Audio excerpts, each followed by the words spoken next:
halo sob, selamat datang kembali tentunya hanya di channel Menuju Ilmi dan hanya di konten serunya sepak bola. Oke sob, kali ini di konten serunya sepak bola tentunya gue pengen membahas pertemuan kedua laga persahabatan, laga uji coba antara timnas Mali U23 versus timnas Indonesia U23, di mana kali ini Indonesia bermain imbang dengan timnas Mali U23 setelah di pertemuan pertama laga uji coba dibantai oleh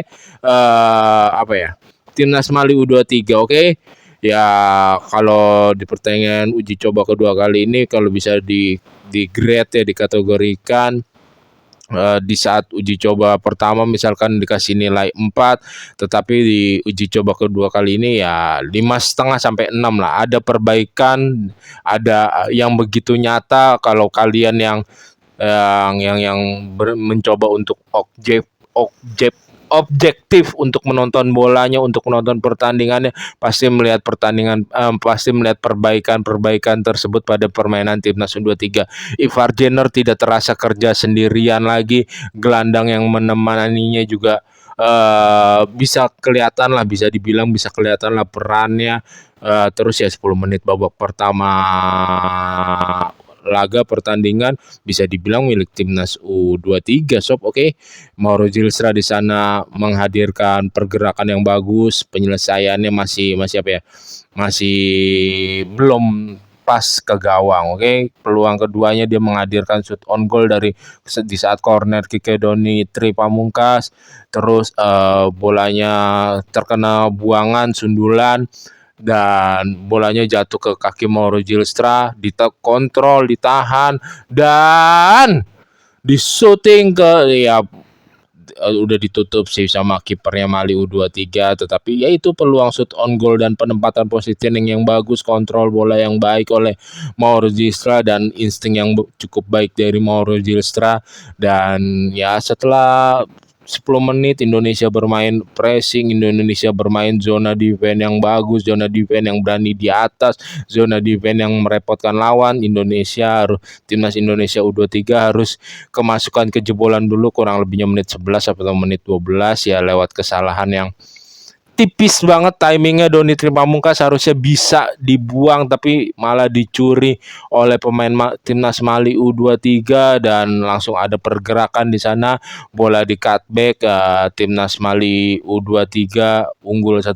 Tetapi harus diakui sob, permainan timnas Indonesia lebih baik, yaitu dengan punya mental yang cukup baik juga, mental untuk menguber, mental untuk pantang menyerahnya. Contohnya ya dia bisa unggul 2-1 dari Mali sebelum akhirnya disamakan juga ya lewat golnya Mauro Zilstra yang finishingnya berkelas. Ada pindahan kaki kanan ke kaki kiri, di capping, ada pemindahan bola dari kaki kanannya ke kaki kiri, di finishing dengan tenang, dengan santai. Tetapi sebelum gol itu hadir, pressing Hoki Caraka lah yang andil besarnya.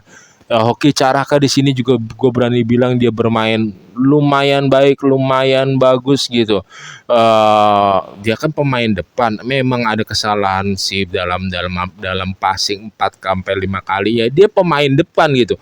Kalau dia nggak melakukan kesalahan passing untuk passing pas gitu, finance bisa dibilang tuh passing akhir lah gitu. Ya rata-rata tuh kesalahan passingnya 3, 4, 5 kesalahan passing itu kebanyakan passing akhir ya gitu, finish pass gitu. Oke. Gue sampai lupa tuh bahasanya apa tuh, sampai akhirnya jadi membuat ngomongnya belibet, sorry sob. Oke. Dan ya Hoki Caraka bermain cukup baik walaupun harus diganti keluar dan ditarik keluar sampai turun minum aja. Dan babak kedua Indonesia malah unggul lewat gol kaki Rafael Strike setelah mencetak gol, dia tampil lebih pede. Tapi kita bahas guru gol Rafael Struijk ya, dari kerjasama pemain 3 pemain timnas Indonesia, dan akhirnya bola di cutback dari sebelah kanan tuh ada yang baru masuk, terus backnya, terus akhirnya bolanya di back kan Indonesia bermain dengan tiga tiga back, 3-4-3 lah, kurang lebih ada perubahan dari 4-3-3 menjadi 3-4-3. Di depannya tuh babak pertama ada Rafael Struijk, terus Mauro Gilestra dan Hoki Caraka. Di babak kedua tuh ada Rafael Struijk lagi, masih Mauro Gilestra, sebelum akhirnya pada diganti ya. Dan siapa diganti sama Rahmat Arjuna apa siapa tuh? Rahmat Arjuna kayaknya. Lupa gua. Dan akhirnya bola diselesaikan di finishing oleh Rafael Struijk dengan apa ya, dengan ketenangan dan shooting yang akurat, bagus, powernya keren deh Rafael Struijk. Dari situ dia menghadirkan 2 dribble yang gemilang, merepotkan lawan, bahkan 1 dribble itu dia mesti dihajar, dihentikan, dijatuhkan. Suatu peningkatan yang baik, yang bagus buat Rafael Struijk, walaupun di babak pertama dia, menurut gue sih dia nggak kelihatan di babak pertama. Babak pertama juga setelah Doni Tripamungkas melakukan kesalahan gol, dia sempat nggak kelihatan tuh berapa menit tuh, sampai akhirnya pertengahan lebih pun dia masih nggak kelihatan. Baru pertengahan lebih lewat dia baru menunjukkan kontribusinya lagi untuk tim, dan ya andil lagi permainan, efektif lagi permainan untuk timnas Indonesia. Dan golnya siapa namanya? Golnya Mali yang kedua juga bagus, berkelas, pergerakan tanpa bolanya dong yang akhirnya di assist sama kaptennya Mali U23.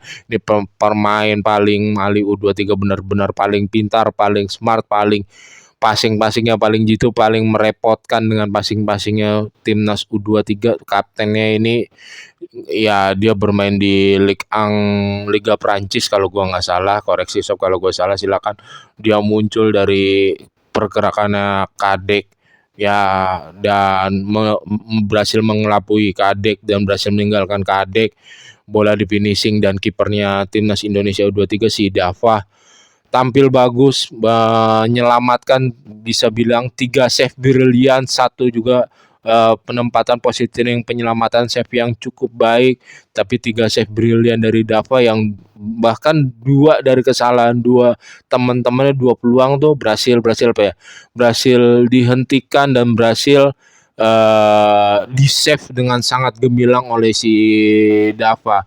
Ya, tim ini tentunya masih banyak kekurangan, tetapi ya bisa dilihat Ivar Jenner kelihatan apa ya, kelihatan nggak kerja sendirian lagi di babak pertama.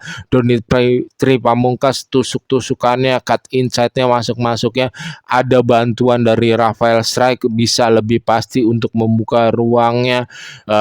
Sayang banget ketika tendangan bebasnya Doni Tripamungkas, yang seharusnya Hanan bisa lebih tenang kan. Hanan masuk untuk menggantikan Rafael Struijk, Jens Raven masuk untuk menggantikan Mauro Gilestra.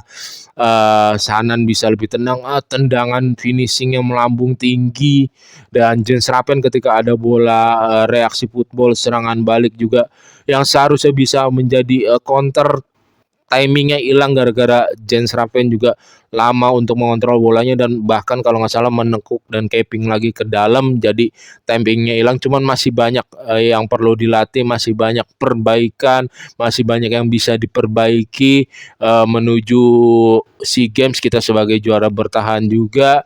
Ya, tetap berikan aplaus lah untuk perbaikan timnas U23 dari pertandingan yang pertama melawan Mali U23 ini. Di pertandingan kedua sempat unggul, ketinggalan, pantang menyerah, mental bagus, sempat unggul dan harus disamakan ya. Terutama gue mau beri plus juga buat kipernya timnas U23 si siapa, Dava apa siapa gitu. Terus buat Jens Raven dan Hoki Caraka. Kalau gua mau urut-urut ya, yang menurut gua 4-5 pemain terbaik menurut gua D5 karena dia menunjukkan grafik yang bagus, permainan yang bagus walaupun cuma di babak pertama tuh ada Hoki Caraka.